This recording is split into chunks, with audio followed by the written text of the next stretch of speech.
Hello साथियों, नमस्कार। आपका स्वागत है डीएनएक्स एग्ज़ाम वॉरियर्स में। आज एसएससी जीडी 2025 के लिए जो अफसर सीरीज चल रही है उसका जीएस का प्रैक्टिस सेट नंबर 6 है। इससे पहले हम इसके 5 प्रैक्टिस सेट पूरे कंप्लीट कर चुके हैं। अगर आप उनसे नहीं जुड़े हो तो इसको कंप्लीट करने के साथ साथ आप एक एक करके उनको भी कंप्लीट करिए, क्योंकि ये प्रैक्टिस सेट आपके 10 मिनट में पूरा प्रैक्टिस सेट 10 मिनट में पूरा रिवीजन हो जाता है, रैपिड फायर रिवीजन हो जाता है। तो बिना किसी देरी के शुरू करते हैं। जिस क्लास का पहला क्वेश्चन है कि कर्ण वंश के संस्थापक कौन थे? तो वासुदेव थे। कौन? वासुदेव। और कर्ण वंश कैसा था? तो ये ब्राह्मण वंश था। ब्राह्मण वंश कितने हुए? 3 हुए। एक शुंग वंश, जिसका संस्थापक कौन था? पुष्पमित्र शुंग था। अंतिम संस्थापक कौन था? अंतिम शासक कौन था? देवभूति था। फिर इसके बाद आया कर्ण वंश। कर्ण वंश के संस्थापक वासुदेव हैं। और सातवाहन वंश के संस्थापक कौन है? तो सिमुक हैं। और कर्ण वंश था जो उसने अपनी राजधानी क्या? तो पाटलिपुत्र में अपनी राजधानी रखी। दूसरा क्वेश्चन है कि अल-बरूनी 11वीं शताब्दी में देश के साथ भारत आया। तो जो अल-बरूनी है वो किसके साथ भारत आया था? तो महमूद गजनबी के साथ भारत आया था। अब महमूद गजनबी ने भारत पर कितनी बार आक्रमण किया? तो 17 बार आक्रमण किया, जिसमें सबसे महत्वपूर्ण आक्रमण है जो उसका 1025 ईस्वी में सोमनाथ पर आक्रमण किया था।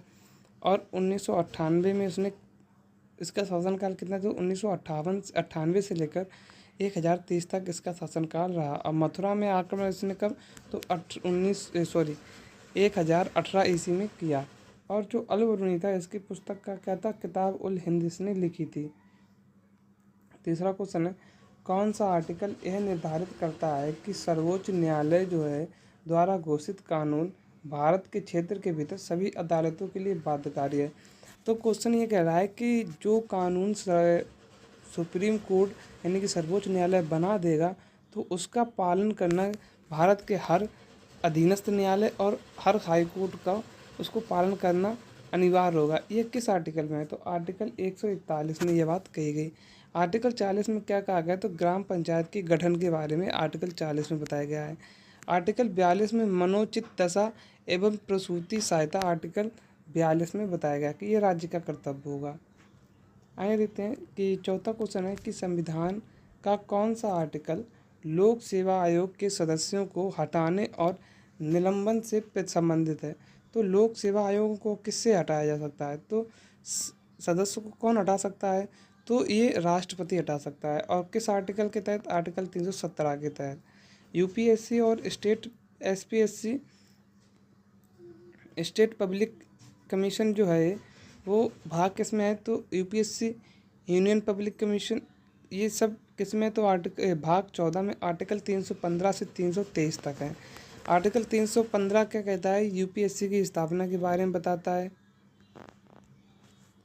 और आर्टिकल 324 निर्वाचन आयोग के बारे में बताता है।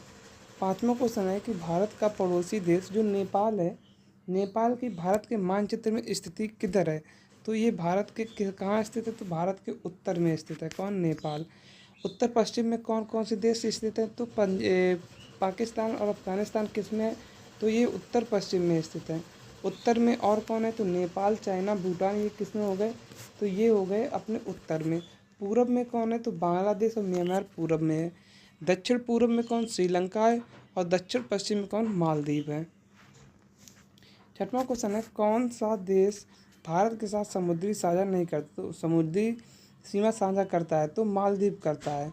और 8 डिग्री चलन मिनिकॉय को मालदीव से अलग करता है। भारत की स्थलीय सीमा कितनी है? तो 15,200 किलोमीटर है। तटीय सीमा कितनी है? तो 7516 किलोमीटर। भारत चीन को कितने सेक्टरों में बांटा गया है? तो भारत और चीन सीमा को कितने? 3 सेक्टरों में बांटा गया है। आठवां क्वेश्चन है, कौन सा संगठन आर्थिक स्वतंत्रता सूचकांक जारी करता है? तो कौन सा करता है? तो ये विरासत फाउंडेशन करता है। और आर्थिक स्वतंत्रता सूचकांक स्टार्ट कब हुआ? तो 1995 में स्टार्ट हुआ। नौवां क्वेश्चन है, यूएनडीपी का मानव विकास सूचकांक किन 3 संकेतों को संयोजित करके विकास का माप करता है? तो स्वास्थ्य, शिक्षा और जीवन स्तर। और यूएनडीपी की स्थापना कब हुई? तो 1965 में इसकी स्थापना हुई। हेडक्वार्टर कहाँ है? तो न्यूयॉर्क, यूएसए में इसका हेडक्वार्टर है।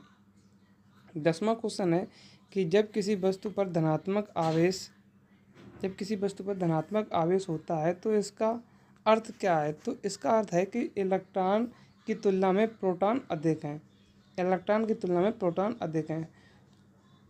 अगर बात करें प्रोटॉन की खोज किसने की, तो 1919 में किसने? रदरफोर्ड ने की।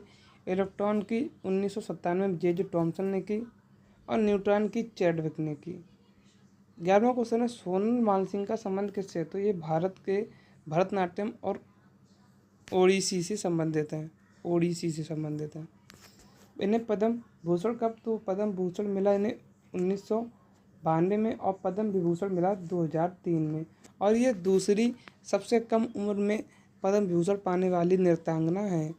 आगे देखते हैं कि 12वां क्वेश्चन है, कुमारी कमला का संबंध किससे है? तो ये कथक से है। इन्हें 1968 में केंद्रीय साहित्य नाटक अकादमी पुरस्कार मिला। 1970 में पद्म भूषण मिला। पद्म भूषण किशोरी अमोलकर का संबंध किस घराने से है? तो ये जयपुर अतरौली घराने से। और ये किसकी प्रतिपादक हैं? तो ये ख्याल गायकी, ठुमरी और भजन की प्रतिपादक हैं।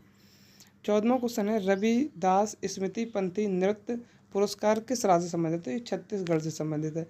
अगर आपसे पूछा है कालिदास सम्मान, कबीर और तानसेन सम्मान है, ये किस राज्य से संबंधित है? तो ये MP से, मध्य प्रदेश से संबंधित है।